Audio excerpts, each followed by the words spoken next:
చిన్నప్పటి నుండి మనకి ప్రతి ఒక్కటి మన పెద్దలు అబద్ధాలు చెప్పి పెంచారండి. చందమామను చూపెట్టి గోరుముద్దలు తినిపించారు. అబద్ధాలు చెప్పి మనల్ని జీవితంలో పెంచుకుంటూ వచ్చేశారు. ఇందులో ఒక చిన్న అబద్ధం ఏంటో చెప్పమంటారా? అమృతం తాగితే చావు లేదంటారు. దేవతలు తాగారు, దేవుళ్ళు కూడా తాగారు. మరి ఎవరు ఇప్పుడు బతికి లేరుగా? అది వాస్తవం కాదుగా. మరి దాన్ని ఎందుకు మనం నమ్మి బతకాలి? అమృతము అంటే చావు లేనిది అనేది మనకి చెప్పారు. మరి ఆ అమృతం ఎక్కడుంది? దేవతలు, దేవుళ్ళు ఎక్కడున్నారు? ఇవన్నీ అబద్ధాలు కావా? ఈ అబద్ధాలతో మనం బతకలేదా? ఈ అబద్ధాలు వింటూ మనం పెరిగామే.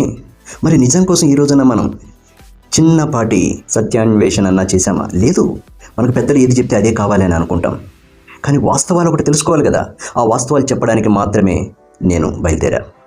ఈ వాస్తవాలు మీకు ప్రతిరోజు చెప్తా. దయచేసి సబ్స్క్రైబ్ చేయండి. నచ్చితే 10 మందికి చేర్చండి. ఏదైనా ఉంటే తప్పైనా ఒప్పైనా మీ మనసును బాధ పెట్టేది ఏదైనా కామెంట్ పెట్టండి. అప్పుడే నా తప్పు ఏదన్నా నాకు తెలుసుకునే అవకాశాలు ఉంటాయి. సూటిగా అడగండి.